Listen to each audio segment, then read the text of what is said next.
Why has he got into Indian politics all of a sudden? I mean, successful singer. It's not really the next thing that you think that he would go into afterwards. That's I mean, yeah, go on. Go on, Gar. I often think when people do have a following for whatever reason, it's a natural thing, man. It's like even when we were talking about our podcast, like we were talking about that consultant a couple of weeks ago. Once you have a following and audience, you can use that to channel whatever it is. So I think I think it'd be a natural move. He's got a following. He's got people behind you, right? He's very successful. And if he didn't go into films, that's it. He's going to go into politics, man. The rest of them all go into films. That's it. I think that's it in a nutshell. The thing is, I'm a little confused on this, maybe because of my age and generation and not being interested in this music as much. But I didn't realize his music career was coming towards an end. I thought he was at the peak. I didn't know that. Well, the way you two are speaking, like, what's he going to do next? Yeah. No. I was thinking, if you're doing music, eventually, either you grow as a musician and you go into other genres and you try other things, or you step out and do something like how he's done now. So I was thinking, all of his music's out again and again. He's done collaborations with UK artists. He's been on songs in the UK. He's tried to build up himself in other genre spaces. That's cool. Next is probably movies or films. Sorry, movies or films or politics. And now you're sitting here thinking, all right, why go into Indian politics? Because notoriously corrupt. Does this mean you're going to stop doing music? What does it mean for the future? Let me just finish the analogy where I went on from Sirsa to Moosewala, and then we'll go on the question. So the reason why I even just said with him, we've got to think a little bit deeper on the way we're talking about these characters and these personalities, these individuals, and when they're doing this. At the moment, everything is binary. And that's not just a Sikh Punjabi thing. That's the whole world has become binary. You're either left or you're right. You got to go all in or not. You're either Black Lives Matter or you're not. Right. You know what I mean? You're an ally. You're an ally or you're a part of the problem. It's like, come on, man. There's so much in between that area. You're not allowed to be afforded the luxury of being center. You can't. Right. It's either there or there, and it's silly. That's it. Yeah. So where I brought Moosewala in was that we're seeing the same thing with him as with Sirsa, except our generations, everyone who's born and raised in the West in particular, we obviously know more about Moosewala than we do about Sirsa. Yeah. And some of the people watching this back later may never have even heard of Sirsa or know who he is or what the hell that's about. But the Moosewala is the same issue, which is that we've got to think a little bit more and have a little bit more nuance about what it is. Now, I don't for a second think that Manjinder Sirsa has gone into the BJP as an intelligence agent. I'm saying that's the way you can spin it. And we could choose to think of it that way, because if this guy was an incompetent for the Shromani Akali Dal, the DSGMC, then he'll be an incompetent for them. Exactly. Let him go. I'd say, right?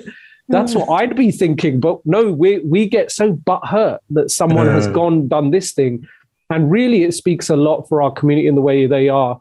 And we see that with Moosewala. We became we're still suffering. I prefer not to say these kind of words, but I'm going to have to say them. We are still as a community, particularly the West ones, the West impact, and Punjab not so much. We are suffering a lot of trauma from not only the events after 1984, not only the events of 1984, and then not only the events leading up to 1984, but the mass migration we had to we endured to come to these territories. And for those people who didn't migrate themselves, but the offspring of migrants, what that trauma is growing up, dealing with, even if you didn't ever face, much racism or stuff like that, what you had to deal with is this question of who the hell am I in this group of people? Whether it's America, Canada, Germany, Italy, Australia, New Zealand, or England, you had to at some point say, how do I fit in this? How do I retain my culture and my belief system in and amongst this? And that can be a traumatic episode when you don't have the tools to deal with it and you don't know how to deal with it. I'd argue that the earlier generations had it easier because they still had some of the tools to deal with it, which a lot of Punjab people have to deal with it, which is, it's a very simplistic thing to say to some people, but it's not when you get into it, which is Gurbani and the Ardas. If you do an Ardas every day, the Ardas puts into perspective your entire life. Because in the Ardas, you're remembering people who were cut up bit by bit, who were put on these charkriyan and shaheed in the most hideous way. You're remembering that Nankana Sahib is no longer in our control, but we demand it. Like, it helps you deal with the trauma and put into place, look, mate, if the worst I have to do is speak another language as my first language, and good. This is secondary, I'm still doing pretty good. I've now got to devote myself some way, work harder to keep those roots and have that belief system. Alive, but I can find my place, right? If you don't have that toolkit, or if no one ever told you that even about the Ardas, then it's difficult to deal with. And I think that's what makes us so, we feel traumatized when someone goes out from us, when they leave us, right? They've left us. They've sinned by ditching us. And by ditching us, really it's a feeling of like, well, I could have left too and I didn't. I'm still putting up with being this. Why are you not putting up with it, right? And I think that's the Moosewala thing. Anyone who goes over to Congress in this country, particularly if you start voting Tory, you're looked at a certain way. That isn't helpful, is what I'm saying. I'm not saying it's without merit. I'm saying, making that argument. What I'm saying is it's not helpful. Because if an individual decides to do something in their life and it's their political affiliation and blah, blah, blah, you're supposed to have discourse and debate over it, which is what's going to help you evolve and grow and come to a community's convergence. You're not going to all now, we're all going to see the same light, but your convergence will be like this, but you'll recognize there's a direction. Let's make sure we're all headed in the same direction. Might not be the same target at the end. Or the how, the execution. Yeah, the direction's the same. And we don't even allow ourselves to do that. So Moosewala became, in that sense, has now become the poster boy for that. And I think it's absolutely wonderful that he's entered into the world of politics, because literally a few million people in the West who otherwise had no interest in Punjab politics have now suddenly perked up and learned that there's an election going on next year. And that they've learned a little bit more about politics, even if it was just to say, oh, he joined Congress, we should not allow that. And then at some point in their head said, well, why can't he go join the Congress? Oh, yeah, they're the people who invaded the Darbar Sahib. Okay, I'm sure there's some kids out there, maybe they're brave enough to even say it on Instagram or Twitter, but who probably thought to themselves, well, that was 40 years ago. Are we going to continue to blame that political party? Now, believe it or not, that's actually the right question to have. The answer will differ from person to person. My answer to that would be yes, but not because of 84, but because of what the Indian National Congress Party stands for. Immediately, though, what I would juxtapose that with is, who the hell should he have gone and stood for? Which political party would we have been happy with him joining? Because if he joined Shiromani Akali Dal, immediately everyone would have said, look, he's Badal da chamcha jaake beh gaya, right? Oh, right, okay. And then the next question becomes, well, he could have stood for another political party. Which one? So who's he going to stand for, just for people that don't understand what he's actually done? He has joined the Indian National Congress Party, which is a party that goes right to the roots of the Indian nation state being born a century ago. And he's basically joined them on a ticket where he's going to be given a seat, like to a campaign for at the election as an MLA, so the Legislative Assembly in Punjab, at regional level. And what some people didn't realize, but it's come out quite widely now. I think probably everyone's aware of it by now, but his mother is a Congress Party member and actually in the Panchayat in her pen. So she's very she's well into politics and she's in the Congress Party. Right. So immediately, if he's made the decision to go become political, whatever's behind that, which we can touch on in a minute, but whatever's behind that, his doors were immediately closed to anything other than Congress, because who's going to go against what their mother's in and their parents in, their father's in? Then the second part becomes, well, if he decided, I want to make a change, which is what he's come out and said in an Instagram live, I want to see change happen, I want to make change, this is how you do it. Some people argued back with him, even on the live I saw that, where you could have made change by standing as an independent candidate. You didn't have to join a political party. You could have stood as an independent. Behind you. You don't have any funding. So this is the interesting thing. He's not short of a bubble too. Yeah. But how much impact you can have. But that's not how independents actually make things work in Hindustan. That's not how the electorate votes. Now, you can stand as an independent and you could argue that he's so famous and he's got such a following, he would win and still do something. But I guarantee you, as an independent, the level of change he would bring about would be either minuscule or immeasurable. It would not be able to be, you wouldn't even be able to measure it. In fact, I would argue, though, by standing in any political party, he's got to be there for at least 2 terms, if not 3, in order to actually start making change. Yeah, get ingrained. But it's better being in the problem or in the system, infiltrating it, and then coming within, rather than, like you're saying, just standing. Well, that's the whole debate, right? Like, I have some level, I have a keen interest in politics, but I have some level of wanting to create change. But I've never gone and looked for political office. And I've said quite a few times in the past publicly that I've never been interested in politics here in the UK, because my interest that wanting to hold political office would only ever be in the Punjab. Yeah. And so, I even have some aspirations for that. I don't think they're ever going to happen.